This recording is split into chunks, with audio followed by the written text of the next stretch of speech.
Hi friends, welcome to competitive cracker. ഞാൻ സുഭാഷ് നെടുമങ്ങാട്.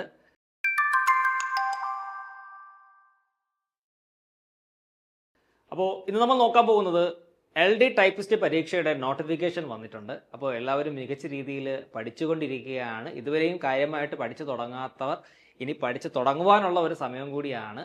അപ്പോൾ notification എന്തായാലും വന്നിട്ടുണ്ട്.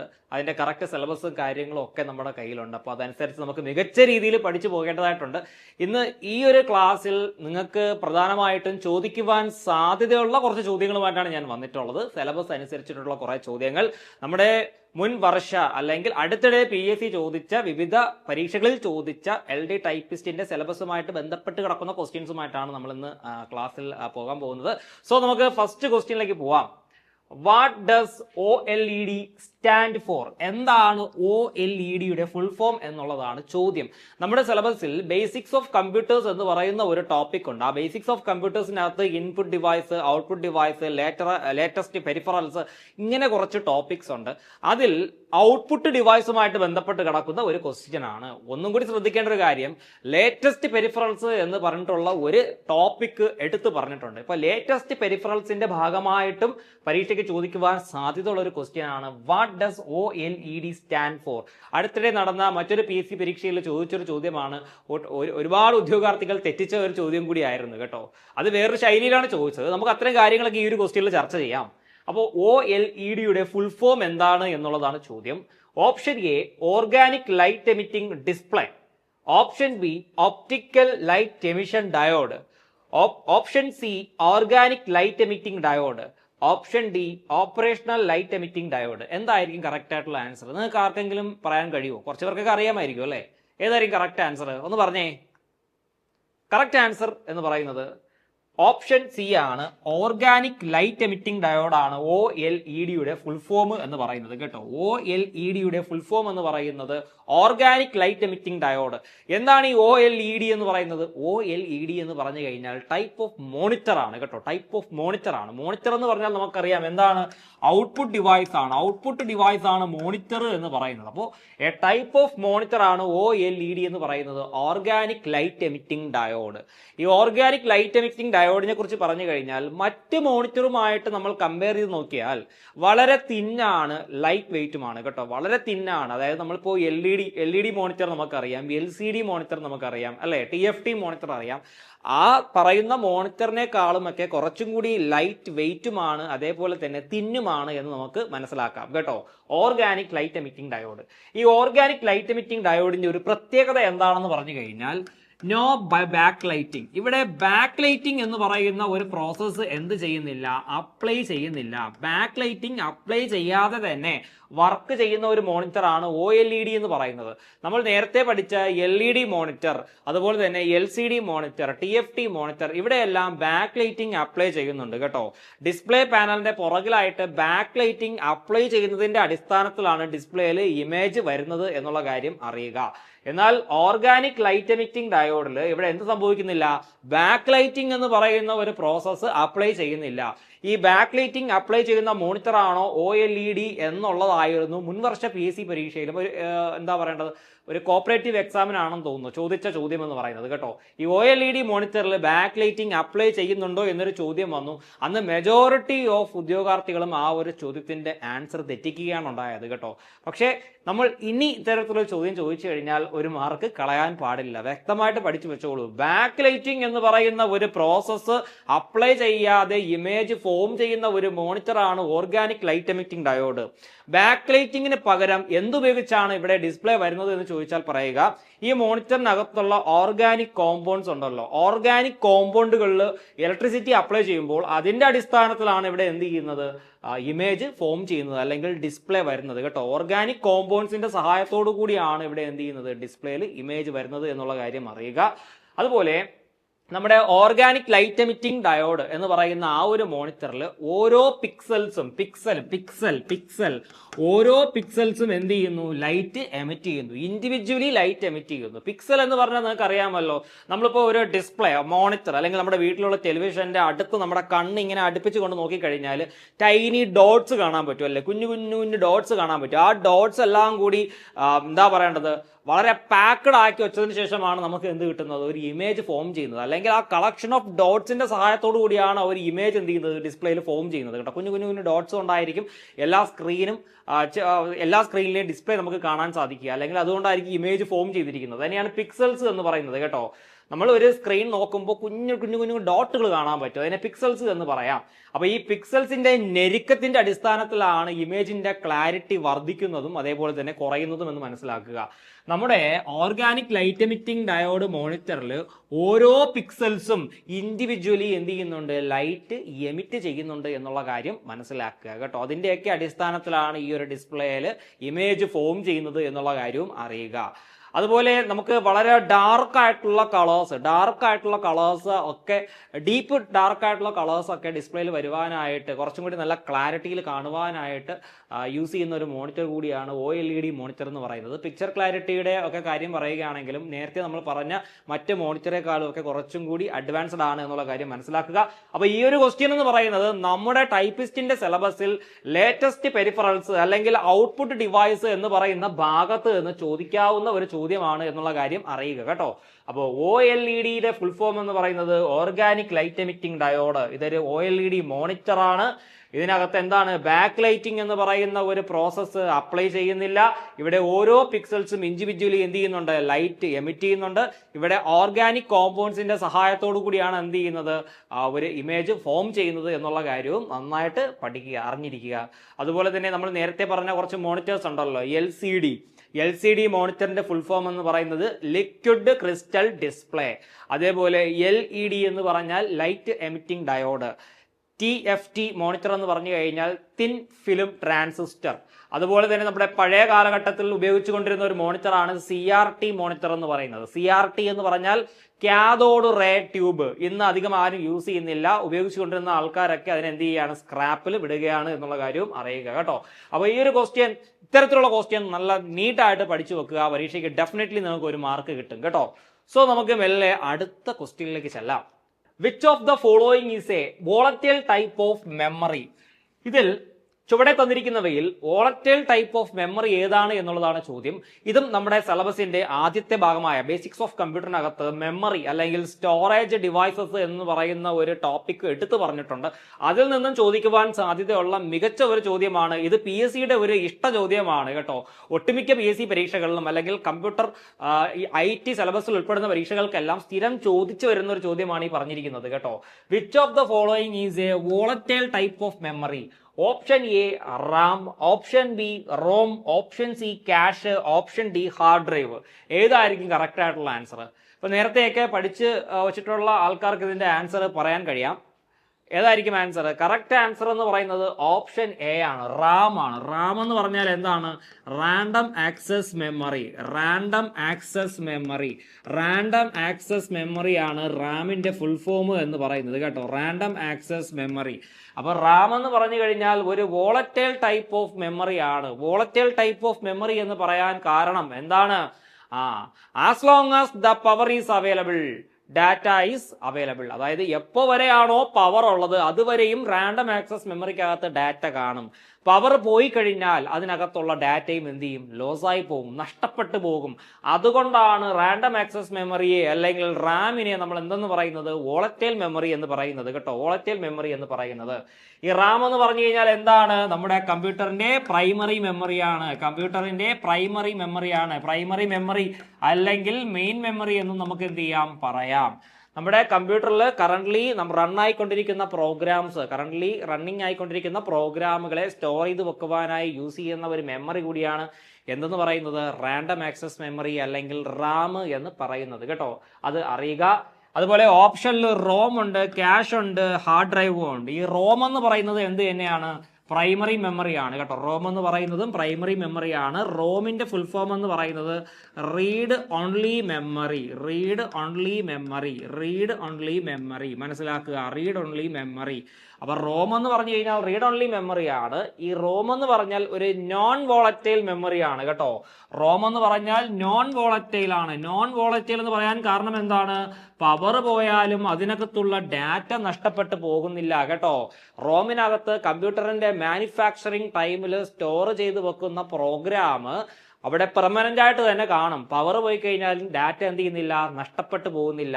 ഈ റീഡ് ഓൺലി മെമ്മറി എന്തിനാണ് യൂസ് ചെയ്യുന്നത് എന്ന് ചോദിച്ചു കഴിഞ്ഞാൽ പറയുക, നമ്മുടെ കമ്പ്യൂട്ടറിന്റെ സ്റ്റാർട്ടപ്പിന് ആവശ്യമായിട്ടുള്ള ഫേം വെയേഴ്സ് അല്ലെങ്കിൽ പ്രോഗ്രാമുകൾ സ്റ്റോർ ചെയ്ത് വെക്കുന്ന ഒരു മെമ്മറിയാണ് റീഡ് ഓൺലി മെമ്മറി എന്ന് പറയുന്നത് കേട്ടോ. അതായത് ബയോസ് പ്രോഗ്രാം ഉണ്ടല്ലോ, ബേസിക് ഇൻപുട്ട് ഔട്ട്പുട്ട് സിസ്റ്റം, അത്തരത്തിലുള്ള ഫേം വെയേഴ്സ് ഒക്കെ സ്റ്റോർ ചെയ്ത് വെക്കുന്ന ഒരു മെമ്മറിയാണ് റീഡ് ഓൺലി മെമ്മറി എന്ന് പറയുന്നത്. നമ്മുടെ കമ്പ്യൂട്ടറിന്റെ സ്റ്റാർട്ടപ്പ് അല്ലെങ്കിൽ ബൂട്ടിംഗ് എന്ന് പറയുന്ന ഒരു പ്രോസസ്സ് ഉണ്ട് കേട്ടോ. കമ്പ്യൂട്ടറിൽ നമ്മുടെ ഓപ്പറേറ്റിംഗ് സിസ്റ്റം ലോഡായി വരണം, മെയിൻ മെമ്മറിക്കകത്ത് ലോഡായി വരണം. ആ ഒരു പ്രോസസ്സിന് വേണ്ടിയിട്ട് സഹായിക്കുന്ന ഡാറ്റാസ് എല്ലാം പെർമനന്റ്ലി സ്റ്റോർ ചെയ്ത് വെച്ചിരിക്കുന്ന ഒരു മെമ്മറി കൂടിയാണ് റീഡ് ഓൺലി മെമ്മറി എന്ന് പറയുന്നത്. നമ്മുടെ റീഡ് ഓൺലി മെമ്മറി എന്ന് പറയുമ്പോഴത്തേക്ക് അതിനകത്തു നിന്നുള്ള ഡാറ്റ നമുക്ക് വായിക്കുവാൻ മാത്രമേ സാധിക്കത്തുള്ളൂ. അതിനകത്തേക്ക് ഡാറ്റ നമുക്ക് എന്ത് ചെയ്യാൻ പറ്റില്ല, റൈറ്റ് ചെയ്യാനായിട്ട് സാധിക്കില്ല. എന്നാൽ റാൻഡം ആക്സസ് മെമ്മറിക്കകത്ത് നിന്നുള്ള ഡാറ്റ നമുക്ക് റീഡ് ചെയ്യാനും പറ്റും, അതിനുള്ളിലേക്ക് ഡാറ്റ റൈറ്റ് ചെയ്യാനും സാധിക്കും കേട്ടോ.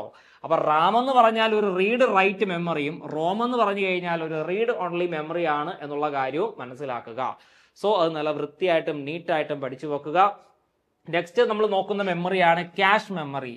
ഈ ക്യാഷ് മെമ്മറി എന്ന് പറഞ്ഞു കഴിഞ്ഞാൽ ഫ്രീക്വന്റ്ലി ആക്സസ്ഡ് ആയിട്ടുള്ള ഡാറ്റകളെ താൽക്കാലികമായിട്ട് സ്റ്റോർ ചെയ്ത് വെക്കുന്ന ഒരു മെമ്മറിയാണ് ക്യാഷ് മെമ്മറി എന്ന് പറയുന്നത് കേട്ടോ. പിന്നീട് നമുക്കത് വീണ്ടും ആവശ്യമായിട്ട് വന്നു കഴിഞ്ഞാൽ അതിൽ നിന്ന് റെഫർ ചെയ്യാം കേട്ടോ. അപ്പൊ ഫ്രീക്വന്റ്ലി ആക്സസ്ഡ് ആയിട്ടുള്ള, ഞാൻ പറയുന്ന ടേം നല്ല കൃത്യമായിട്ട് കേട്ട് മനസ്സിലാക്കുക, ഫ്രീക്വന്റ്ലി ആക്സസ്ഡ് ആയിട്ടുള്ള ഡാറ്റകളെ ടെമ്പററി ആയിട്ട് സ്റ്റോർ ചെയ്ത് വെക്കുന്ന ഒരു മെമ്മറിയാണ് ക്യാഷ് മെമ്മറി എന്ന് പറയുന്നത്, മനസ്സിലാക്കുക. അതുപോലെ തന്നെ ഹാർഡ് ഡ്രൈവ്. ഹാർഡ് ഡ്രൈവ് എന്ന് പറഞ്ഞാൽ ആക്ച്വലി എന്താണ്, അതൊരു സ്റ്റോറേജ് ഡിവൈസ് ആണ്. നമുക്ക് ആവശ്യമായിട്ടുള്ള ഡാറ്റകളും പ്രോഗ്രാമും ഒക്കെ സ്റ്റോർ ചെയ്ത് വെക്കുവാനായിട്ട്, ലാർജ് എമൗണ്ട് ഓഫ് ഡാറ്റയെ long period of time store ചെയ്ത് വെക്കുവാനായിട്ട് യൂസ് ചെയ്യുന്ന എന്ത് തരത്തിലുള്ള മെമ്മറിയാണ് എന്ന് ചോദിച്ചാൽ പറയുക സെക്കൻഡറി മെമ്മറി. ഹാർഡ് ഡ്രൈവ് എന്ന് പറഞ്ഞു കഴിഞ്ഞാൽ എന്താണ്, സെക്കൻഡറി മെമ്മറിയാണ്. ലാർജ് എമൗണ്ട് ഓഫ് ഡാറ്റയെ long period of time permanent ആയിട്ട് സ്റ്റോർ ചെയ്ത് വെക്കുവാനായി യൂസ് ചെയ്യുന്ന ഒരു ഡിവൈസ് ആണ് ഹാർഡ് ഡ്രൈവ് അല്ലെങ്കിൽ ഹാർഡ് ഡിസ്ക് ഡ്രൈവ് എന്നെന്ത് ചെയ്യുന്നത് പറയുന്നത് കേട്ടോ. അപ്പൊ നന്നായിട്ട് മനസ്സിലാക്കുക. ഇത് PSC യുടെ ഒരു ഇഷ്ട ചോദ്യമാണ്. വോളറ്റൈൽ മെമ്മറിക്ക് എക്സാമ്പിൾ ചോദിച്ചു കഴിഞ്ഞാൽ അത് റാൻഡം ആക്സസ് മെമ്മറിയാണ്. കറണ്ട് പോയി കഴിഞ്ഞാൽ അതിനകത്ത് കിടക്കുന്ന ഡാറ്റയും ലോസ് ആവും. റാമിന്റെ പർപ്പസ് എന്താണ്, കറന്റ്ലി റണ്ണിംഗ് ആയിക്കൊണ്ടിരിക്കുന്ന പ്രോഗ്രാമുകളെ ടെമ്പററി ആയിട്ട് സ്റ്റോർ ചെയ്ത് വെക്കുവാനായിട്ട് യൂസ് ചെയ്യുന്ന ഒരു മെമ്മറിയാണ് റാൻഡം ആക്സസ് മെമ്മറി എന്ന് പറയുന്നത്. റാം എന്ന് പറഞ്ഞാൽ ഒരു റീഡ് റൈറ്റ് മെമ്മറിയാണ്. ഇനി റോമിന്റെ കഥ പറയുകയാണെങ്കിലോ, അതൊരു റീഡ് ഓൺലി മെമ്മറിയാണ്, നോൺ വോളറ്റൈൽ ആണ്. അതിനകത്ത് കിടക്കുന്ന ഡാറ്റാസ് പെർമനന്റ്ലി സ്റ്റോർഡ് ആയിരിക്കും. പവർ പോയാലും ഡാറ്റ എന്ത് ചെയ്യില്ല, നഷ്ടപ്പെട്ടു പോകില്ല. അതിനുശേഷം നമ്മൾ പഠിച്ച മെമ്മറിയാണ് ക്യാഷ് മെമ്മറി. ക്യാഷ് മെമ്മറി എന്ന് പറഞ്ഞു കഴിഞ്ഞാൽ ഫ്രീക്വന്റ്ലി ആക്സസ്ഡ് ആയിട്ടുള്ള ഡാറ്റകളെ സ്റ്റോർ ചെയ്ത് വെക്കുവാനായിട്ട് യൂസ് ചെയ്യുന്ന ഒരു മെമ്മറിയാണ്. Then hard drive. Hard drive എന്ന് പറഞ്ഞാൽ ഒരു സെക്കൻഡറി മെമ്മറിയാണ്. ഈ സെക്കൻഡറി മെമ്മറിയെ നമ്മൾ പറയുന്ന മറ്റൊരു പേരാണ് ഓക്സിലറി മെമ്മറി കേട്ടോ.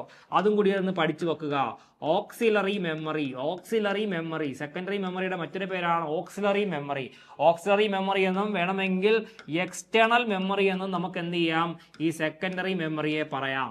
നേരത്തെ മെയിൻ മെമ്മറി പഠിച്ചല്ലോ, പ്രൈമറി മെമ്മറി അല്ലെങ്കിൽ മെയിൻ മെമ്മറി എന്ന് പറഞ്ഞു. അതിനെ നമുക്ക് ഇന്റേണൽ മെമ്മറി എന്നും എന്ത് ചെയ്യാം, പറയാം കേട്ടോ. എല്ലാം പഠിച്ചോളൂ. ഈ എക്സ്ട്രാ ഫാക്ട്സുകളെല്ലാം വളരെ കൃത്യമായിട്ട് പഠിച്ചു വെച്ചോളൂ. ഏത് രീതിക്കുള്ള ചോദ്യം ഈ ഭാഗത്ത് നിന്ന് വന്നാലും നമുക്ക് അതിന്റെ ആൻസർ കൃത്യമായിട്ട് എഴുതാൻ സാധിക്കണം കേട്ടോ. നമുക്കൊരു കൺഫ്യൂഷൻ വരാൻ പാടില്ല, ആശയക്കുഴപ്പം വരാൻ പാടില്ല. സോ നല്ല നീറ്റായിട്ട് ഇത്രയും കാര്യങ്ങൾ പഠിച്ചു വെക്കുക. നമുക്ക് മെല്ലെ അടുത്ത ക്വസ്റ്റ്യനിലേക്ക് പോവാം. നല്ലൊരു ചോദ്യം. As humans are called homo sapiens, dash is called the silico sapiens. ഈ അടുത്തിടെ PSC പരീക്ഷയ്ക്ക് ചോദിച്ച ഒരു ചോദ്യമാണ്. വളരെ എളുപ്പമുള്ള ഒരു ചോദ്യമാണ്. നമ്മുടെ മനുഷ്യരെ ഹോമോ സാപ്പിയൻസ് എന്നാണ് മനുഷ്യവർഗത്തിനെ വിളിക്കുന്ന പേര് എന്ന് പറയുന്നത്. ഈ സിലിക്കോ സാപ്പിയൻസ് എന്നറിയപ്പെടുന്നത് എന്താണ് എന്നുള്ളതാണ് ചോദ്യം. Option A computers, option B robots, option C hardware, option D monitors. അപ്പം ഏതായിരിക്കും കറക്റ്റ് ആൻസർ എന്ന് പറയുന്നത്? അപ്പൊ നമുക്ക് ഇത് കേൾക്കുമ്പോൾ തന്നെ മനസ്സിലാവും എന്തായാലും ഹാർഡ്വെയറും മോണിറ്ററും ആവാൻ വഴിയില്ല. അപ്പൊ കമ്പ്യൂട്ടേഴ്സ് അല്ലെങ്കിൽ റോബോട്ട്സ്, ഇതിൽ ഏതെങ്കിലും ഒരെണ്ണമായിരിക്കും സിലിക്കോ സാപ്പിയൻസ് എന്ന് പറയുന്നത്. അപ്പോൾ കുറച്ചു പേർക്കെങ്കിലും ഇതൊരു കൺഫ്യൂഷൻ വരാം. ഇനി കമ്പ്യൂട്ടേഴ്സിനെ ആണോ സിലിക്കോ സാപ്പിയൻസ് എന്ന് വിളിക്കുന്നത്, അതോ റോബോട്ട്സിനെ ആണോ സിലിക്കോ സാപ്പിയൻസ് എന്ന് വിളിക്കുന്നത്? കാരണം നമ്മൾ ലിങ്ക് ചെയ്യും. നമ്മുടെ ഹ്യൂമൻസിനെ ഹോമോ സാപ്പിയൻസ് എന്ന് വിളിച്ചു കഴിഞ്ഞാൽ ഈ നമുക്ക് റോബോട്ട്സിനെയും സിലിക്കോ സാപ്പിയൻസ് എന്ന് വിളിക്കാമോ എന്നൊക്കെയുള്ള ചിന്തകൾ വരും കേട്ടോ.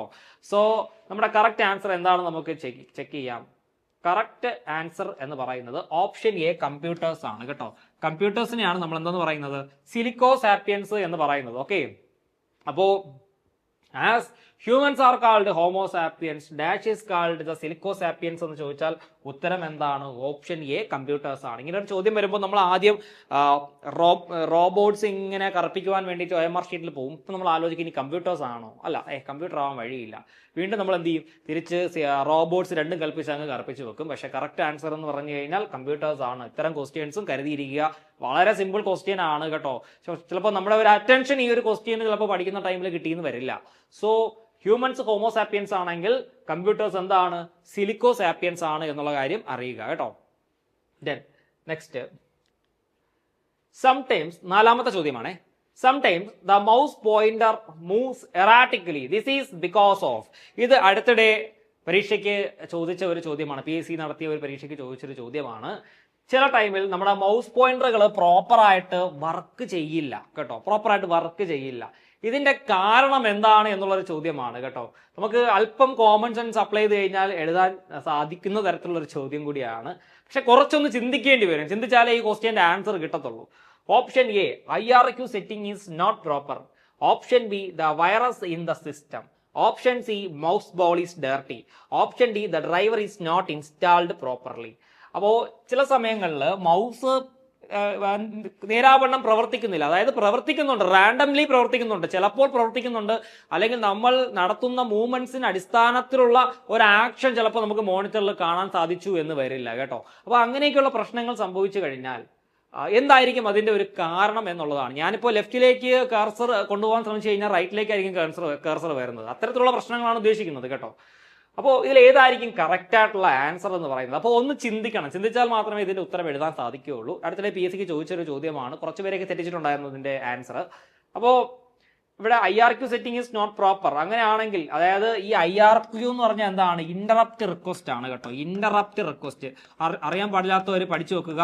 ഇന്ററപ്റ്റ് റിക്വസ്റ്റ് എന്ന് പറഞ്ഞു കഴിഞ്ഞാൽ ഒരു പ്രോസസ്സ് നടത്തുവാൻ വേണ്ടി നമ്മുടെ ഹാർഡ്വെയർ ഡിവൈസസ് CPU കൊടുക്കുന്ന ഒരു സിഗ്നൽ അല്ലെങ്കിൽ ഒരു റിക്വസ്റ്റിനെയാണ് ഇന്ററപ്റ്റ് റിക്വസ്റ്റ് എന്ന് പറയുന്നത് കേട്ടോ. IRQ എന്ന് പറയും കേട്ടോ. IRQ ഹാർഡ്വെയർ ഡിവൈസസ്, ഇൻപുട്ട് ഡിവൈസുകളോ ഔട്ട്പുട്ട് ഡിവൈസുകളോ ഏതെങ്കിലും ഒരു പർട്ടിക്കുലർ പ്രോസസ്സ് ചെയ്യുവാൻ വേണ്ടിയിട്ട് CPU കൊടുക്കുന്ന സിഗ്നൽസിനെയാണ് നമ്മൾ IRQ എന്ന് എന്ത് ചെയ്യുന്നത് പറയുന്നത്. IRQ സെറ്റിംഗ് പ്രോപ്പർ അല്ല എന്നുണ്ടെങ്കിൽ ആ ഡിവൈസസ് എന്ത് ചെയ്യില്ല, ഒട്ടും വർക്ക് ചെയ്യില്ല കേട്ടോ. അല്ലെങ്കിൽ യാതൊരു ആക്ഷനും അത് വെച്ച് ചെയ്യാൻ സാധിക്കില്ല. ഇവിടെ എറാറ്റിക്കലി എന്നാണ് എന്ത് ചെയ്തിട്ടുള്ളത്, പറഞ്ഞിട്ടുള്ളത്. അപ്പൊ ഇതല്ല അതിന്റെ ആൻസർ എന്ന് പറയുന്നത്. B, the virus in the system. The virus in the system, സിസ്റ്റത്തിൽ വൈറസ് ഉണ്ടെങ്കിലും മൗസ് ഒക്കെ പ്രോപ്പറായിട്ട് വർക്ക് ചെയ്യും, അതിൽ പ്രശ്നമില്ല. സോ അതും അല്ല ആൻസർ എന്ന് പറയുന്നത്.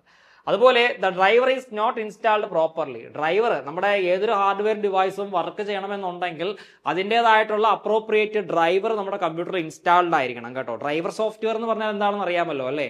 നമ്മുടെ കമ്പ്യൂട്ടറിൽ നമ്മൾ കണക്ട് ചെയ്ത് വെച്ചിരിക്കുന്ന ഹാർഡ്വെയർ ഡിവൈസസും ഓപ്പറേറ്റിംഗ് സിസ്റ്റവും തമ്മിലുള്ള ഇൻട്രാക്ഷൻ ഉണ്ടല്ലോ, അതിനിടയിൽ ഒരു ട്രാൻസ്ലേറ്റർ ആയിട്ട് പ്രവർത്തിക്കുന്ന പ്രോഗ്രാമിനെയാണ് ഡ്രൈവർ എന്ന് പറയുന്നത് കേട്ടോ. ഞാൻ എൻ്റെ കമ്പ്യൂട്ടറിൽ ഒരു മൗസോ ഒരു കീബോർഡോ ഒരു പെൻഡ്രൈവോ പ്രിന്ററോ കൊണ്ട് കണക്ട് ചെയ്ത് കഴിഞ്ഞാൽ ആ പർട്ടിക്കുലർ ഡിവൈസ് പ്രോപ്പറായിട്ട് വർക്ക് ചെയ്യണമെന്നുണ്ടെങ്കിൽ ഓപ്പറേറ്റിംഗ് സിസ്റ്റവുമായിട്ട് എന്ത് ചെയ്യണം, ഇന്ററാക്ട് ചെയ്യണം. ഈ ഓപ്പറേറ്റിംഗ് സിസ്റ്റവുമായിട്ട് ഇന്ററാക്ട് ചെയ്യുവാൻ വേണ്ടി സഹായിക്കുന്ന ഒരു ട്രാൻസ്ലേറ്റർ പ്രോഗ്രാം ആണ് ആരെന്ന് പറയുന്നത്, ഡ്രൈവർ സോഫ്റ്റ്വെയർ എന്ന് പറയുന്നത്. ഡ്രൈവർ ഇൻസ്റ്റാൾ ചെയ്തിട്ടില്ല എന്നുണ്ടെങ്കിൽ ആ പർട്ടിക്കുലർ ഡിവൈസ് എന്ത് ചെയ്യില്ല, തീരെ വർക്ക് ചെയ്യില്ല കേട്ടോ, വർക്കേ ചെയ്യില്ല. ഇവിടെ എറാറ്റിക്കലി വർക്ക് ചെയ്യുന്നുണ്ട് എന്ന് പറയുന്നുണ്ട്. സോ നമ്മുടെ കറക്റ്റ് ആൻസർ എന്ന് പറഞ്ഞു കഴിഞ്ഞാൽ ഓപ്ഷൻ സി ആണ്, mouse ball is dirty. Mouse ball is dirty. Mouse ball ഉണ്ട്, അതായത് ഇത് പഴയ മെക്കാനിക്കൽ മൗസിന്റെ കഥയാണ് ഇവിടെ പറഞ്ഞിരിക്കുന്നത് കേട്ടോ. നമുക്കറിയാമല്ലോ മെക്കാനിക്കൽ മൗസ് എന്ന് പറയുമ്പോഴത്തേക്ക് മൗസിന്റെ താഴെ ഭാഗത്തായിട്ടൊരു ബോൾ ഉണ്ടാവും. നമ്മളൊരു സർഫസിൽ മൗസ് മൂവ് ചെയ്യുമ്പോൾ ആ ബോൾ റൊട്ടേറ്റ് ചെയ്യും. ആ ബോളിന്റെ റൊട്ടേഷന്റെ അടിസ്ഥാനത്തിലാണ് നമുക്ക് എന്ത് ചെയ്യാൻ സാധിക്കുക, നമ്മുടെ മൗസ് പോയിന്റർ അങ്ങോട്ടും ഇങ്ങോട്ടും മൂവ് ചെയ്യുന്നതായിട്ട് നമുക്ക് കാണാൻ സാധിക്കുക. ഈ മൗസ് ബോളിൽ ഡേർട്ടി അല്ലെങ്കിൽ അഴുക്ക് പറ്റിപ്പിടിച്ചിരുന്ന് കഴിഞ്ഞാൽ ചിലപ്പോൾ പ്രോപ്പറായിട്ട് എന്ത് ചെയ്യില്ല, മൗസ് വർക്ക് ചെയ്യില്ല. അതായത് നമ്മൾ ഉദ്ദേശിക്കുന്ന ഭാഗത്തേക്ക് എന്ത് ചെയ്യില്ല, നമ്മുടെ മൗസ് പോയിന്റർ പോകില്ല കേട്ടോ. അത് മനസ്സിലാക്കുക. സോ ആൻസർ എന്ന് പറയുന്നത് മൗസ് ബോൾ ഈസ് ഡേർട്ടി. ഇതാണ് കറക്റ്റ് ആയിട്ടുള്ള ആൻസർ എന്ന് പറയുന്നത്. Sometimes the mouse pointer moves erratically, this is because of mouse ball is dirty. ഇവിടെ ഡ്രൈവർ സോഫ്റ്റ്വെയർ ഇൻസ്റ്റാൾ ചെയ്തില്ല എന്നുണ്ടെങ്കിൽ അതെന്ത് ചെയ്യില്ല, ഒട്ടും വർക്ക് ചെയ്യില്ല. സിസ്റ്റത്തിന് വൈറസ് അഫക്ട് ചെയ്താലും മൗസിന്റെ മൂവ്മെന്റ്സിനെ അതങ്ങനെ ബാധിക്കണമെന്നില്ല. ഇതും ഈ IRQ setting is not proper ആണെങ്കിൽ അത് എന്തില്ല, ഡിവൈസ് തീരെ വർക്ക് ചെയ്യില്ല. സോ നമ്മുടെ കറക്റ്റ് ആയിട്ടുള്ള ആൻസർ എന്ന് പറയുന്നത് മൗസ് ബോൾ ഈസ് ഡേർട്ടി ആണ് കേട്ടോ. അപ്പൊ മൗസ് എന്ന് പറഞ്ഞാൽ നമുക്കറിയാം എന്താണ്, ഒരു പോയിന്റിംഗ് ഡിവൈസ് ആണ്, ഒരു ഇൻപുട്ട് ഡിവൈസ് ആണ്. അതുപോലെ മൗസ് പ്രധാനമായിട്ടും mechanical mouse, optical mouse, wireless mouse ഇത്രയും തരത്തിൽ അവൈലബിൾ ആണ്. ഒപ്റ്റിക്കൽ മൗസ് എന്ന് പറഞ്ഞു കഴിഞ്ഞാൽ ഒരു ലൈറ്റിന്റെ അടിസ്ഥാനത്തിൽ വർക്ക് ചെയ്യുന്ന മൗസാണ്. ആ ലൈറ്റ് നമ്മൾ മൗസിൽ നടത്തുന്ന ആക്ഷൻസ് അല്ലെങ്കിൽ മൗസിൽ നടത്തുന്ന മൂവ്മെന്റ്സ് ഒക്കെ ആ ലൈറ്റ് ആണ് സെൻസ് ചെയ്തിട്ട് എന്ത് ചെയ്യുന്നത്, നമ്മുടെ കമ്പ്യൂട്ടറിനുള്ളിലേക്ക് അയക്കുന്നത്. അതിന്റെ അടിസ്ഥാനത്തിലാണ് ആ ആക്ഷൻസ് ഒക്കെ നമുക്ക് മോണിറ്ററിൽ കാണാൻ സാധിക്കുക. അപ്പോൾ ഒപ്റ്റിക്കൽ മൗസ് എന്ന് പറഞ്ഞു കഴിഞ്ഞാൽ ലൈറ്റിന്റെ അടിസ്ഥാനത്തിൽ, ലൈറ്റിന്റെ സഹായത്തോടു കൂടി വർക്ക് ചെയ്യുന്ന മൗസിനെ നമുക്ക് ഒപ്റ്റിക്കൽ മൗസ് എന്ന് പറയാം. അതുപോലെ പിന്നീട് വരുന്ന ഒരു മൗസാണ് വയർലെസ് മൗസ് എന്ന് പറയുന്നത്. വയർലെസ് മൗസ് ആണെങ്കിൽ നമുക്ക് പ്രത്യേകിച്ച് വയറിന്റെ ഒന്നും ആവശ്യമില്ല കേട്ടോ. നമുക്ക് ഇങ്ങനെ വയർ അല്ലെങ്കിൽ പോർട്ടിലേക്ക് നമ്മൾ കണക്ട് ചെയ്യേണ്ട ആവശ്യമില്ല, ഇൻഡിപെൻഡന്റ് ആയിട്ട് യൂസ് ചെയ്യാം. വയർലെസ് മൗസ് എന്ന് പറയുമ്പോഴത്തേക്ക് മൗസിൽ എന്തുണ്ടാവും, ഒരു സെന്ററും അതേപോലെ തന്നെ നമ്മുടെ CPU ഒരു റിസീവറും നമ്മൾ എന്ത് ചെയ്തിട്ടുണ്ടാവും, കണക്ട് ചെയ്തിട്ടുണ്ടാവും കേട്ടോ. അപ്പോൾ ഈ മൗസിൽ നടത്തുന്ന ആക്ഷൻസ് ഒക്കെ എന്ത് ചെയ്യുന്നു, ഈ ഒരു സെന്റർ എന്ത് ചെയ്യുന്നു, റെക്കോർഡ് ചെയ്തിട്ട് ആ ആക്ഷൻസ് ഒക്കെ നമ്മൾ CPU കണക്ട് ചെയ്ത് വെച്ചിരിക്കുന്ന റിസീവറിലേക്ക് സെൻഡ് ചെയ്യുകയും അതിന്റെ അടിസ്ഥാനത്തിൽ നമ്മൾ മൗസിൽ നടത്തിയ ആക്ഷൻസ് ഒക്കെ CPU റിഫ്ലക്ട് ചെയ്യുകയും ചെയ്യും കേട്ടോ. അപ്പൊ ഇങ്ങനെയാണ് ഈ മൗസിന്റെ പ്രവർത്തനം എന്ന് പറയുന്നത്. സോ ഈ ഒരു ക്വസ്റ്റ്യൻ നിങ്ങൾക്ക് എല്ലാവർക്കും നന്നായിട്ട് മനസ്സിലായി എന്ന് ഞാൻ വിശ്വസിക്കുന്നു. വീണ്ടും റിപ്പീറ്റഡ് ആയിട്ട് ചോദിക്കുവാൻ സാധ്യതയുള്ള ഒരു ചോദ്യമാണ്, അതുകൊണ്ടാണ് ഞാൻ ഇവിടെ ഇത് പറയുന്നത് കേട്ടോ. സോ നന്നായിട്ട് പഠിക്കുക. Next question, what is searched using A search engine? ഒരു സെർച്ച് എഞ്ചിൻ ഉപയോഗിച്ച് നമുക്ക് എന്താണ് സെർച്ച് ചെയ്യാൻ കഴിയുക? വളരെ നല്ലൊരു ചോദ്യമാണ്, പക്ഷേ നമുക്കൊരു ആശയക്കുഴപ്പം വരാം കേട്ടോ.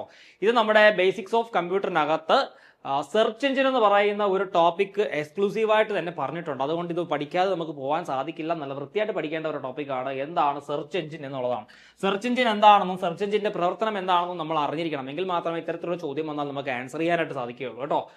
Option A, ambiguous information. Option B, web pages. Option C, web pages for specific index terms.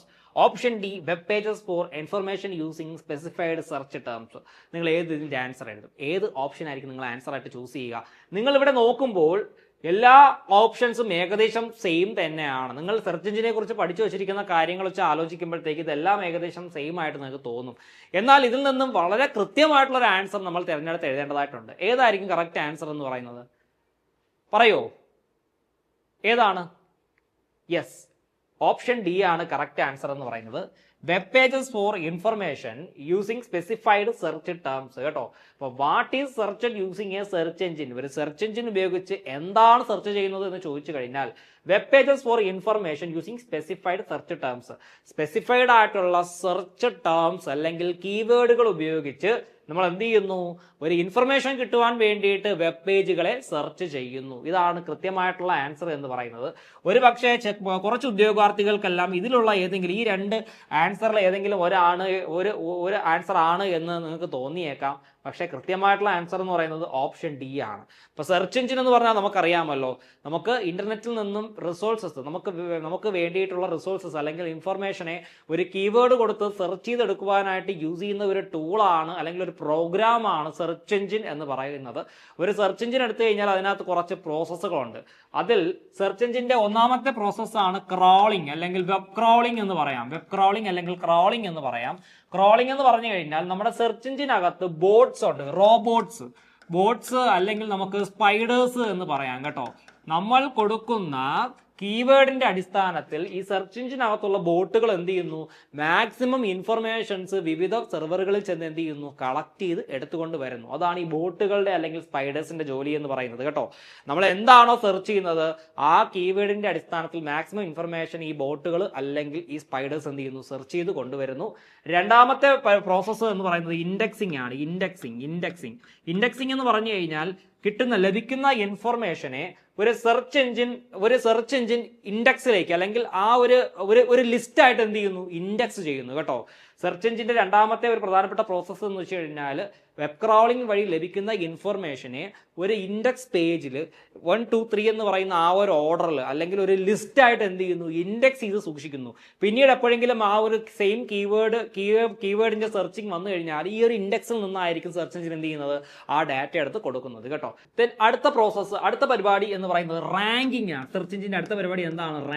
Ranking എന്ന് പറഞ്ഞു കഴിഞ്ഞാൽ ഒരു കിട്ടുന്ന വെബ് പേജിന്റെ റെലവൻസ് അല്ലെങ്കിൽ ക്വാളിറ്റിയുടെ അടിസ്ഥാനത്തിൽ ഈ വെബ് പേജുകളെ എന്ത് ചെയ്യുന്നു, അല്ലെങ്കിൽ വെബ്സൈറ്റുകളെ റാങ്ക് ചെയ്യുന്നു കേട്ടോ. അതും ഈ സെർച്ച് എഞ്ചിന്റെ പ്രധാനപ്പെട്ട ഒരു ജോലിയാണ്. ലാസ്റ്റ് പരിപാടി എന്ന് പറയുന്നത് എന്താണ്? ഈ വെബ് പേജുകളെ ഡിസ്പ്ലേ ചെയ്യുന്നു. അതിന് നമുക്ക് സെർച്ച് എഞ്ചിൻ റിസൾട്ട് പേജ് അല്ലെങ്കിൽ സെർപ്പ് എന്ന് പറയാം കേട്ടോ. സെർച്ച് എഞ്ചിൻ റിസൾട്ട് പേജ്, സെർപ്പ് എന്ന് പറഞ്ഞു കഴിഞ്ഞാൽ ലിസ്റ്റ് ഓഫ് വെബ് പേജസ് അല്ലെങ്കിൽ ഈ വെബ് പേജസിനെ ലിസ്റ്റ് ചെയ്ത് ഒരു ഡിസ്പ്ലേയിൽ എന്ത് ചെയ്യുന്നു, സെർച്ച് എഞ്ചിൻ കാണിച്ചു തരുന്നു. ഇത്രയുമാണ് സെർച്ച് എഞ്ചിന്റെ ജോലി എന്ന് പറയുന്നത് കേട്ടോ. നന്നായിട്ട് പഠിക്കുക. ഈ പ്രധാനപ്പെട്ട സെർച്ച് എഞ്ചിൻസ് ഏതൊക്കെയാണ്? ഗൂഗിൾ, യാഹൂ, ബിങ്, ഡക്ക്, അതേപോലെ തന്നെ യാൻഡെക്സ്, ബൈദു, പിന്നെ ആസ്ക്, ഇതെല്ലാം പ്രധാനപ്പെട്ട സെർച്ച് എഞ്ചിൻ പ്രോഗ്രാമുകളാണ്. ലോകത്തെ ഏറ്റവും കൂടുതൽ ആളുകൾ യൂസ് ചെയ്യുന്നത്, നമ്മളെല്ലാവരും യൂസ് ചെയ്യുന്നത് എന്താണ്? ഗൂഗിൾ ആണ് കേട്ടോ. ഗൂഗിൾ സെർച്ച് എഞ്ചിൻ ആണ് എന്ന് മനസ്സിലാക്കുക. അതേപോലെ തന്നെ മൈക്രോസോഫ്റ്റ് കോർപ്പറേഷന്റെ ഒരു സെർച്ച് എഞ്ചിൻ ആണ് ബിങ് എന്ന് പറയുന്നത് കേട്ടോ. ബിങ് എന്ന് പറയുന്നത് മൈക്രോസോഫ്റ്റ് കോർപ്പറേഷന്റെ സെർച്ച് എഞ്ചിൻ ആണ് എന്ന് എന്ത് ചെയ്യുക, മനസ്സിലാക്കുക. സോ ഈ ഒരു ക്വസ്റ്റ്യൻ മനസ്സിലായി എന്ന് ഞാൻ വിശ്വസിക്കുന്നു. നമുക്ക് അടുത്ത ചോദ്യത്തിലേക്ക് പോവാം. ആറാമത്തെ ചോദ്യം, ഫോർമാറ്റിംഗ് ഈസ് പെർഫോംഡ് ഓൺ. ഈ ഫോർമാറ്റിംഗ് നമുക്ക് ചുവടെ തന്നിരിക്കുന്ന ഏതിലെല്ലാം പെർഫോം ചെയ്യാം? ഫോർമാറ്റിംഗ് എന്ന് പറഞ്ഞാൽ നമുക്ക് അറിയാമല്ലോ, ആ സ്റ്റൈലും ലുക്കും ഫീലും ഒക്കെ എന്ത് ചെയ്യണം, നമുക്ക് മാറ്റാനായിട്ട് സാധിക്കണം. അതിനെയാണ് ഫോർമാറ്റിംഗ് എന്ന് വേർഡ് പ്രോസസ്സിംഗിൽ പറയുന്നത്. Option A text, option B table, option C menu, option D both A and B. ഇതും അടുത്തിടെ ഒരു പരീക്ഷയ്ക്ക് ചോദിച്ച ഒരു ചോദ്യമാണ് കേട്ടോ. ഫോർമാറ്റിംഗ് നമുക്ക് അപ്ലൈ ചെയ്യാൻ സാധിക്കുന്നത് എവിടെയെല്ലാമാണ് എന്നുള്ളതാണ് ചോദ്യം. നമുക്ക് എന്തായാലും മെനുവിൽ ഫോർമാറ്റിംഗ് അപ്ലൈ ചെയ്യാൻ പറ്റത്തില്ല. അപ്പോൾ മെനു എന്ന് പറഞ്ഞു കഴിഞ്ഞാൽ എന്താണ്? നമുക്ക് ആവശ്യമായിട്ടുള്ള ടൂളുകൾ തരുന്ന ഒരു ഏരിയ ആണ്, അല്ലെങ്കിൽ കുറച്ച് ടൂൾസ് കാണുന്ന ബട്ടൺസിനെയാണ് മെനൂസ് എന്ന് പറയുന്നത്. അപ്പോൾ ഈ മെനുവിനെ നമുക്ക് എന്തായാലും ഫോർമാറ്റ് ചെയ്യാനായിട്ട് സാധിക്കത്തില്ല. നമുക്ക് ഫോർമാറ്റ് ചെയ്യാൻ സാധിക്കുന്നത് എന്താണ്? Correct answer option D both A and B. ടെക്സ്റ്റുകളെയും നമ്മൾ ക്രിയേറ്റ് ചെയ്ത ടേബിളുകളെയും എല്ലാം എന്ത് ചെയ്യാൻ പറ്റും, നമുക്ക് ഫോർമാറ്റ് ചെയ്യാനായിട്ട് സാധിക്കും. എന്താണ് ഫോർമാറ്റിംഗ് എന്ന് ചോദിച്ചു കഴിഞ്ഞാൽ നമ്മൾ ടൈപ്പ് ചെയ്യുന്ന ടെക്സ്റ്റും അതേപോലെ തന്നെ ഇമേജസും ടേബിൾസും ചാർട്ടുകളും ഇത്തരത്തിലുള്ള എല്ലാ എലമെന്റുകളുടെയും ലുക്കും ഫീലും ഒക്കെ നമുക്ക് എന്ത് ചെയ്യാൻ പറ്റും, മാറ്റാനായിട്ട് സാധിക്കും കേട്ടോ. വളരെ അട്രാക്റ്റീവ് ആക്കുവാനായിട്ട് നമുക്ക്, അല്ലെങ്കിൽ ഒരു പ്രൊഫഷണൽ ലുക്കിലേക്ക് ഇത്തരം ഫോർമാറ്റിംഗ് ടെക്നിക്കുകൾ ഉപയോഗിച്ച് നമുക്ക് ചേഞ്ച് ചെയ്യാനായിട്ട് സാധിക്കും. So formatting is performed on both text and table കേട്ടോ. നല്ലൊരു ക്വസ്റ്റ്യൻ ആണ് കേട്ടോ, സിമ്പിൾ ആണ്, നന്നായിട്ട് പഠിക്കുക. ദെൻ നമുക്ക് അടുത്ത ചോദ്യത്തിലേക്ക് പോവാം. Press dash to open the help window in the MS word document. MS Word ഡോക്യുമെന്റിൽ ഹെൽപ്പ് വിൻഡോ ഓപ്പൺ ചെയ്യാനായിട്ട് നമ്മൾ ഏത് കീ ആണ് യൂസ് ചെയ്യുന്നത്, എന്താണ് പ്രസ് ചെയ്യുന്നത് എന്നുള്ളതാണ് ചോദ്യം എന്ന് പറയുന്നത് കേട്ടോ. ഹെൽപ്പ് വിൻഡോ എന്ന് പറഞ്ഞു കഴിഞ്ഞാൽ നമുക്കിപ്പോൾ ഒരു സോഫ്റ്റ്വെയർ യൂസ് ചെയ്തുകൊണ്ടിരിക്കുമ്പോൾ ചിലപ്പോൾ നമുക്ക് എന്തെങ്കിലുമൊക്കെ കാര്യങ്ങളെക്കുറിച്ച്, അല്ലെങ്കിൽ ആ സോഫ്റ്റ്വെയറിനകത്തുള്ള മെനൂസിനെ കുറിച്ചോ ടൂൾസിനെ കുറിച്ചൊക്കെ കൂടുതൽ കാര്യങ്ങൾ നമുക്ക് അറിയേണ്ടതായിട്ട് വരും. ആ സമയത്ത് നമ്മൾ ഓൺലൈൻ ഹെൽപ്പും അല്ലെങ്കിൽ ഓഫ്ലൈൻ ഹെൽപ്പും എടുക്കാറുണ്ട്. അപ്പൊ അത്തരത്തിലുള്ള ഒരു ഹെൽപ്പ് വിൻഡോ വരുവാനായിട്ട് നമ്മൾ യൂസ് ചെയ്യുന്ന കീ ഏതാണ് എന്നുള്ളതാണ് ചോദ്യം കേട്ടോ. മൈക്രോസോഫ്റ്റ് ഓഫീസിനകത്തുള്ള ഏത് പ്രോഗ്രാം ആയാലും ഈ ഒരു സെയിം കീ തന്നെയാണ് നമ്മൾ എന്ത് ചെയ്യുന്നത്, യൂസ് ചെയ്യുന്നത്. Option A F1, option B F2, option C F9, option D F11. ഏതായിരിക്കും കറക്റ്റ് ആൻസർ എന്ന് പറയുന്നത്? ഈ പറഞ്ഞിരിക്കുന്ന കീസ് എല്ലാം എന്താണ്? ഫംഗ്ഷൻ കീസ് ആണ് കേട്ടോ. ഫംഗ്ഷൻ കീസ് ആണ്. ഫംഗ്ഷൻ കീസ് നമ്മുടെ കീബോർഡിൽ 12 ഫംഗ്ഷൻ കീസ് ആണ് വരുന്നത്. അതും നല്ലൊരു ചോദ്യമായിട്ട് ചോദിക്കാം കേട്ടോ. നമ്മുടെ സാധാരണ കീബോർഡിനകത്ത് എത്ര ഫംഗ്ഷൻ കീസ് ആണ് വരുന്നത് എന്ന് ചോദിച്ചാൽ പറയുക 12 ഫംഗ്ഷൻ കീസ്. നമ്മളിവിടുത്തെ കറക്റ്റ് ആൻസർ എന്ന് പറയുന്നത് ഓപ്ഷൻ എ F1 ആണ് കേട്ടോ. അപ്പോൾ ഹെൽപ്പ് വിൻഡോ ഓപ്പൺ ചെയ്യാനായിട്ട് നമ്മൾ യൂസ് ചെയ്യുന്ന ഒരു കീ എന്ന് പറയുന്നത് ഓപ്ഷൻ എ F1 ആണ് കേട്ടോ. മൈക്രോസോഫ്റ്റിന്റെ എല്ലാ പ്രോഗ്രാംസിനകത്തും F1 പ്രസ് ചെയ്ത് കഴിഞ്ഞാൽ നമുക്ക് ഹെൽപ്പ് വിൻഡോ ഓപ്പൺ ചെയ്യാനായിട്ട് സാധിക്കും. അതുപോലെ തന്നെ F2, F9, F11 ഇതൊക്കെ എന്തിനാണ് യൂസ് ചെയ്യുന്നത് നമ്മൾ ചോദിച്ചു കഴിഞ്ഞാൽ, ഈ F2 എന്ന് പറഞ്ഞു കഴിഞ്ഞാൽ നമ്മൾ സെലക്ട് ചെയ്ത് വെച്ചിരിക്കുന്ന ഒരു ഒബ്ജക്റ്റിനെ റീനെയിം ചെയ്യുവാനായിട്ട് നമുക്ക് എന്ത് ചെയ്യാം, F2 യൂസ് ചെയ്യാം കേട്ടോ. സെലക്ട് ചെയ്ത് വെച്ചിരിക്കുന്ന ഒരു ഒബ്ജക്റ്റിനെ റീനെയിം ചെയ്യുവാനായിട്ട് നമുക്ക് F2 കീ യൂസ് ചെയ്യാനായിട്ട് സാധിക്കും. അപ്പോൾ F2 എന്ന് പറഞ്ഞു കഴിഞ്ഞാൽ നമ്മൾ സെലക്ട് ചെയ്ത് വെച്ചിരിക്കുന്ന ഒരു ഫോൾഡറിനെയോ ഫയലിനെയോ ഒക്കെ റീനെയിം ചെയ്യുവാനായിട്ട് നമുക്ക് F2 കീ പ്രസ് ചെയ്യാം. അതുപോലെ തന്നെ മറ്റൊരു ഉപയോഗം കൂടിയുണ്ട്, നമുക്ക് ടെക്സ്റ്റുകളെ മൂവ് ചെയ്യാനായിട്ടും ടെക്സ്റ്റുകളെ മൂവ് ചെയ്യുവാൻ വേണ്ടിയിട്ട് നമുക്ക് F2 എന്ന് പറയുന്ന ആ ഒരു ഫംഗ്ഷൻ കീ യൂസ് ചെയ്യാവുന്നതാണ്. അതുപോലെ F9 നമ്മൾ എന്തിനാണ് യൂസ് ചെയ്യുന്നതെന്ന് ചോദിച്ചു കഴിഞ്ഞാൽ, മൈക്രോസോഫ്റ്റ് വേർഡിൽ ഈ ഫീൽഡുകൾ ഉണ്ടല്ലോ, ഫീൽഡ് എന്ന് പറയുമ്പോഴത്തേക്ക് ഈ ഡേറ്റ് ഫീൽഡ്, ഡേറ്റ്, അതേപോലെ തന്നെ ടൈം, അത്തരത്തിലുള്ള ഫീൽഡുകളെ അപ്ഡേറ്റ് ചെയ്യാനായിട്ട് യൂസ് ചെയ്യുന്ന ഒരു ഷോർട്ട് കട്ടാണ് F9 എന്ന് പറയുന്നത് കേട്ടോ, അല്ലെങ്കിൽ ഒരു ഫംഗ്ഷൻ കീ ആണ് F9 എന്ന് പറയുന്നത്. ഇനി F11 എന്ന് പറഞ്ഞു കഴിഞ്ഞാൽ എന്തിനാണ് നമ്മൾ യൂസ് ചെയ്യുന്നത്? നമ്മുടെ വേർഡിനകത്ത് ചാർട്ടുകൾ ക്രിയേറ്റ് ചെയ്യുവാനായിട്ട് യൂസ് ചെയ്യുന്ന ഒരു ഫംഗ്ഷൻ കീ ആണ് എന്തെന്ന് പറയുന്നത് F11 എന്ന് പറയുന്നത് കേട്ടോ. ചാർട്ട് എന്ന് പറഞ്ഞാൽ അറിയാമല്ലോ, പിക്ചോറിക്കൽ റെപ്രസെന്റേഷൻ ഓഫ് ഡാറ്റയാണ് ചാർട്ട് എന്ന് പറയുന്നത്. അപ്പൊ ചാർട്ടുകൾ ക്രിയേറ്റ് ചെയ്യുവാനായിട്ട് നമ്മൾ പ്രസ് ചെയ്യുന്ന ഒരു കീ ആണ് F11 എന്ന് പറയുന്നത്. നല്ല നീറ്റായിട്ട് പഠിച്ചു വെക്കുക കേട്ടോ. F1 എന്ന് പറഞ്ഞു കഴിഞ്ഞാൽ എന്താണ്? To open the help window in MS word document. F2 എന്ന് പറഞ്ഞു കഴിഞ്ഞാൽ renames the selected object or moves text. F9 എന്ന് പറഞ്ഞു കഴിഞ്ഞാലോ ഡേറ്റ്, ടൈം പോലുള്ള ഫീൽഡുകൾ അപ്ഡേറ്റ് ചെയ്യുവാൻ വേണ്ടിയിട്ട് യൂസ് ചെയ്യുന്നു. F11 എന്ന് പറഞ്ഞു കഴിഞ്ഞാൽ ചാർട്ടുകൾ ക്രിയേറ്റ് ചെയ്യുവാനായിട്ട് യൂസ് ചെയ്യുന്നു. നല്ല നീറ്റായിട്ട് പഠിക്കുക, ഇപ്പൊ തന്നെ പഠിച്ചു പോവുക കേട്ടോ. ദെൻ നമുക്ക് അടുത്ത ക്വസ്റ്റ്യനിലേക്ക് പോവാം. നെക്സ്റ്റ് നല്ലൊരു ക്വസ്റ്റ്യൻ കൂടി നമുക്ക് നോക്കാം. What is gutter margin? എന്താണ് ഘട്ടർ മാർജിൻ? എന്താണ് ഘട്ടർ മാർജിൻ? ഇത് 2023-ലെയും 2024-ലും ഒക്കെ നടന്ന ടൈപ്പിസ്റ്റ് പരീക്ഷയിൽ ചോദിച്ച ഒരു ചോദ്യമാണ് കേട്ടോ. 2023-ൽ ഞാൻ ഇതേപോലെ ഒരു ക്ലാസ് എടുത്തു. അന്ന് ഘട്ടർ മാർജിനെ കുറിച്ച് പറഞ്ഞു. കൃത്യമായിട്ടും ഈ ഘട്ടർ മാർജിനെ കുറിച്ചുള്ള ചോദ്യം പരീക്ഷയ്ക്ക് ചോദിക്കുകയും ചെയ്തു കേട്ടോ. അപ്പോൾ option A, margin that is added to the left margin when printing. Option B, margin that is added to the right margin when printing. Option C, margin that is added to the binding side of the page when printing. Option D, margin that is added to the outside of the page when printing. അപ്പൊ Khattar margin എന്നാണ് ചോദ്യം. അപ്പൊ correct answer എന്തായിരിക്കും? Correct answer option C ആണ്. Margin that is added to the binding side of the page when printing. നമ്മൾ ഈ print ചെയ്യുന്ന സമയത്ത് പേജിനെ പ്രിന്റ് ചെയ്തതിന് ശേഷം ബൈൻഡ് ചെയ്യുമല്ലേ, ഒന്നുകിൽ നമ്മൾ ക്ലിപ്പ് അടിക്കും അല്ലെങ്കിൽ കുത്തിക്കെട്ടും. അപ്പൊ ഈ ബൈൻഡ് ചെയ്യാനായിട്ട് മാർജിന് പുറത്തായിട്ട് എക്സ്ട്രാ കുറച്ച് സ്പേസ് നമുക്ക് വേണ്ടി വരും. ആ സ്പേസിനെയാണ് നമ്മൾ എന്തെന്ന് പറയുന്നത്? ഘട്ടർ മാർജിൻ എന്ന് പറയുന്നത് കേട്ടോ. ഘട്ടർ മാർജിൻ എന്ന് പറയുന്ന ആ ഒരു ഏരിയയിലായിരിക്കും നമ്മൾ എന്ത് ചെയ്യുന്നത്? ക്ലിപ്പ് ചെയ്യുന്നത്, പിൻ ചെയ്യുന്നത്, അല്ലെങ്കിൽ നമ്മൾ കുത്തിക്കെട്ടുന്നത്. സോ അതിനായിട്ടാണ് ഘട്ടർ മാർജിൻ എന്ത് ചെയ്യുന്നത്? നമ്മൾ യൂസ് ചെയ്യുന്നത് കേട്ടോ. അപ്പോൾ നമ്മുടെ ഈ മാർജിൻ അടുത്തുള്ള ടെക്സ്റ്റും അല്ലെങ്കിൽ അതിനകത്തുള്ള ഡാറ്റ ഒന്നും മറഞ്ഞു പോകാനും പാടില്ല. ബൈൻഡ് ചെയ്യുമ്പോഴത്തേക്ക് ഡാറ്റാസ് ഒന്നും ഹിഡനായി പോകാൻ പാടില്ല. അതുകൊണ്ടാണ് നമ്മൾ ഘട്ടർ മാർജിൻ എന്ത് ചെയ്യുന്നത്? യൂസ് ചെയ്യുന്നത് എന്നുള്ള കാര്യം മനസ്സിലാക്കുക. ഈ മാർജിൻ എന്ന് പറയുന്ന ആ ഓപ്ഷൻ നമുക്ക് എവിടെ നിന്നാണ് ആക്സസ് ചെയ്യാൻ സാധിക്കുക? പേജ് ലേഔട്ട് എന്ന് പറയുന്ന മെനുവിൽ നിന്നാണ് മാർജിൻസ് എന്ന് പറയുന്ന ആ ഒരു സെറ്റിംഗ്സ് നമുക്ക് ചെയ്യുവാനായിട്ട് സാധിക്കുക എന്നുള്ള കാര്യം മനസ്സിലാക്കുക. ഓക്കെ ഫ്രണ്ട്സ്, അപ്പോൾ നമുക്ക് ഇത്രയും ക്വസ്റ്റ്യൻസ് നിങ്ങൾക്ക് നന്നായിട്ട് മനസ്സിലായി, നിങ്ങൾ പഠിച്ചു എന്ന് ഞാൻ വിശ്വസിക്കുന്നു. നമുക്ക് ടൈപ്പിസ്റ്റിന്റെ നോട്ടിഫിക്കേഷൻ വന്നിട്ടുണ്ട്. അപ്പോൾ റാങ്ക് നേടാം, റാങ്ക് ഉള്ളവർക്കൊപ്പം എന്നുള്ളതാണ് നമ്മുടെ ഒരു ആപ്തവാക്യം എന്ന് പറയുന്നത്. അപ്പോൾ നമ്മുടെ കോമ്പറ്റേറ്റീവ് ക്രാക്കറിൽ പുതിയൊരു ബാച്ച് സ്റ്റാർട്ട് ചെയ്തിട്ടുണ്ട് കേട്ടോ. അപ്പോൾ ടൈപ്പിസ്റ്റ് എക്സാമിന് അറ്റൻഡ് ചെയ്യാൻ പോകുന്ന ഉദ്യോഗാർത്ഥികൾക്ക് മികച്ച രീതിയിൽ പഠിച്ച് മികച്ച റാങ്കുകൾ വാങ്ങുവാനും നിയമനം കിട്ടുവാനും വേണ്ടിയിട്ട് നമ്മുടെ കോമ്പറ്റേറ്റീവ് ക്രാക്കറിൽ ഉടൻ തന്നെ ജോയിൻ ചെയ്യുക. അപ്പോൾ കൂടുതൽ വിവരങ്ങൾക്ക് വിളിക്കുക 8590202323. അപ്പോൾ നമുക്ക് സിലബസ് അനുസരിച്ച് വളരെ മികച്ച രീതിയിൽ പഠിച്ചു പോവാം. അപ്പോൾ എല്ലാവരും റാങ്ക് ലിസ്റ്റിൽ ഉൾപ്പെടട്ടെ, നിങ്ങൾക്ക് ജോലി കിട്ടട്ടെ എന്ന് ആശംസിക്കുന്നു. അപ്പോൾ നമ്മൾ ഇത്രയും നേരം ചർച്ച ചെയ്ത ക്വസ്റ്റ്യൻസ് നിങ്ങൾക്ക് എല്ലാവർക്കും നന്നായി മനസ്സിലായി എന്ന് ഞാൻ വിശ്വസിക്കുന്നു. നമ്മൾ കുറേ പ്രീവിയസ് ഇയർ ക്വസ്റ്റ്യൻസ് ആണ് ഡിസ്കസ് ചെയ്തത്. അതുപോലെ തന്നെ കുറച്ച് മോഡൽ ക്വസ്റ്റ്യൻസ് ഉണ്ടായിരുന്നു. നിങ്ങൾക്ക് ഈ ക്വസ്റ്റ്യൻസ് ഒക്കെ ഉറപ്പായിട്ട് ഉപകാരപ്പെടും. അപ്പോൾ നമുക്ക് മറ്റൊരു ക്ലാസ്സിൽ വീണ്ടും കാണാം. Thank you very much.